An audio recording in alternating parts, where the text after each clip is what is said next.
ছোট লাবণ্যের মা অসুস্থ শালিনীর খোঁজ পেয়ে সেনগুপ্ত বাড়িতে আনলো রূপা। হ্যাঁ বন্ধুরা, আমরা এমনটাই দেখতে পাবো অনুরাগের ছোঁয়া ধারাবাহিকের আগামী পর্বগুলোতে। সূর্য জয়ের কাছে জানতে চায় যে ওই বাচ্চা মেয়েটি কে, কিন্তু জয় বলতে চেয়েও বলতে পারে না। তবে সূর্য বেশ বুঝতে পারে কোনো একটা ব্যাপার তো আছেই। অপরদিকে রূপা হঠাৎই কৃষ্ণের কাছে ছোট লাবণ্যের ছবি দেখে অবাক হয়ে যায় রূপা। রূপা কৃষ্ণের কাছে জানতে চায় ওই মেয়েটিকে, ওর ছবি কোথায় তুলেছিল। তখন কৃষ্ণ বলে কল্যাণী নামে গার্লস মেমোরিয়াল স্কুলেই তুলেছিল। রূপা বলে আমাকে এক্ষুনি ওই স্কুলে যেতেই হবে, ওই মেয়েটির পরিচয় আমাকে জানতেই হবে। এই বলে রূপা ও কৃষ্ণ সেই স্কুলে গিয়ে ছোট লাবণ্যের ঠিকানা নিয়ে পৌঁছে যায় তাদের বাড়িতে।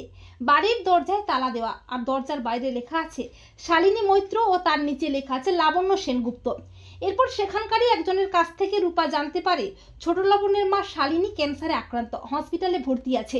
তা শুনে রূপা ও কৃষ্ণ ছুটে যায় সেই হসপিটালে। সেখানে গিয়ে শালিনীর মুখোমুখি হয়ে জানতে পারে সেই লাবণ্যের মা ক্যান্সারে আক্রান্ত, বাঁচার আশা নেই।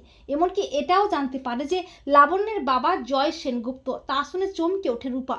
অপরদিকে দীপা বলে রূপা এত বড় একটা দায়িত্ব নিয়ে এ সময়ে মায়াপুরে চলে গেল। উর্মি রত্না যখন রূপাকে নিয়ে আজে বাজে কথা বলছে, ঠিক তখনই কৃষ্ণ ও রূপা ছোট লাবণ্যের মা অসুস্থ শালিনীকে নিয়ে হাজির হয় সেনগুপ্ত বাড়িতে। শালিনীকে দেখে সবাই চমকে ওঠে, আর জয় তো প্রচন্ড ভয় পেয়ে যায়। দীপা বলে রূপা উনি কে? তখন রূপা বলে উনি লাবণ্যের মা শালিনী, ক্যান্সারে আক্রান্ত। আর লাবণ্য তার মাকে দেখে মা মা করে কাঁদতে থাকে।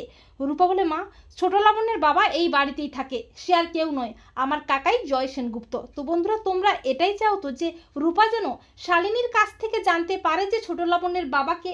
কমেন্ট করে এক্ষুনি জানিয়ে দাও তোমাদের মতামতটি।